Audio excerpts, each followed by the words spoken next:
రానున్న ఎన్నికలలో వైసీపీకి ఘోర ఓటమి తప్పదని నిర్ధారణ అయిపోయింది.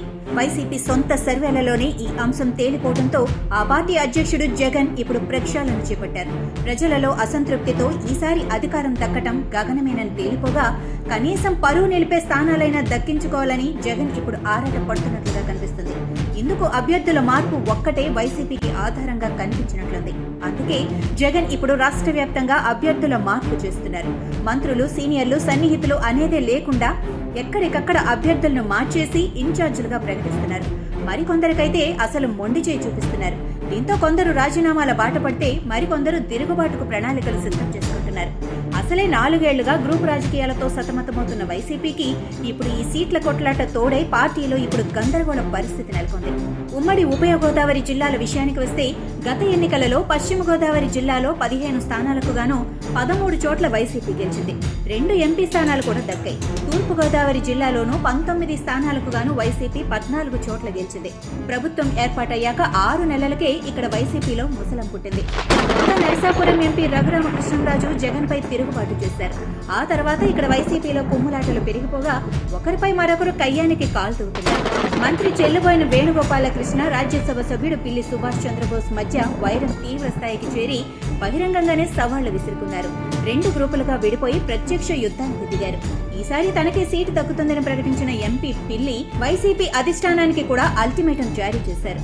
మొత్తంగా ఇప్పుడు రామచంద్రాపురం సీటుని మంత్రి చెల్లుబోయిన కాదని పిల్లి ఫ్యామిలీకి కేటాయిస్తున్నారు. మంత్రి వేణుని ఇప్పుడు రాజమండ్రికి పంపిస్తున్నారు. కానీ ఇక్కడ మంత్రి వేణు వర్గం పిల్లితో కలిసే పరిస్థితి లేకపోగా కొందరు ద్వితీయ శ్రేణి నేతలు పిల్లిని ఓడించేందుకు కంకణం కట్టుకోగా మరికొందరు రాజీనామాలకు సిద్ధపడుతున్నారు. ఇక రాజమండ్రి అర్బన్ నుంచి ఎంపీ భరత్ ను పోటీ చేయిస్తున్నారు.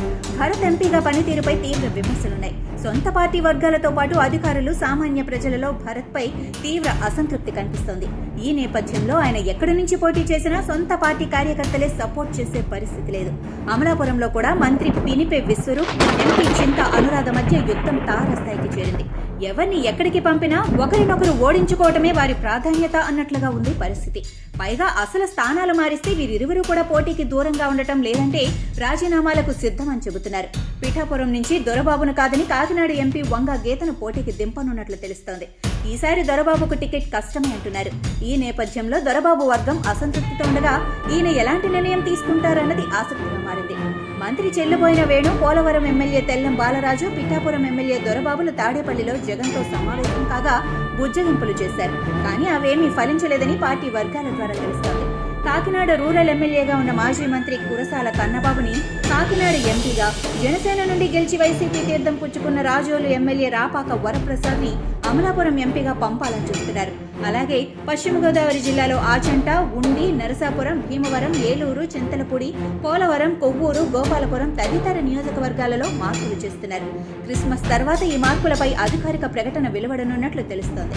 ఆ తర్వాత గోదావరి జిల్లాలలో వైసీపీ ఏం చేస్తుంది, పరిస్థితి ఎలా మారుతుంది అన్నది ఆసక్తిగా ఉంది. ఉభయ గోదావరి జిల్లాల్లో మొత్తంగా 5 నేతలు తిరుగుబాటు జెండా ఎగరవేశారని పరిశీలకులు విశ్లేషిస్తున్నారు. అదే జరిగితే ఉభయ గోదావరి జిల్లాల్లో వైసీపీ దారి గోదావరి అవుతుందని అంటున్నారు.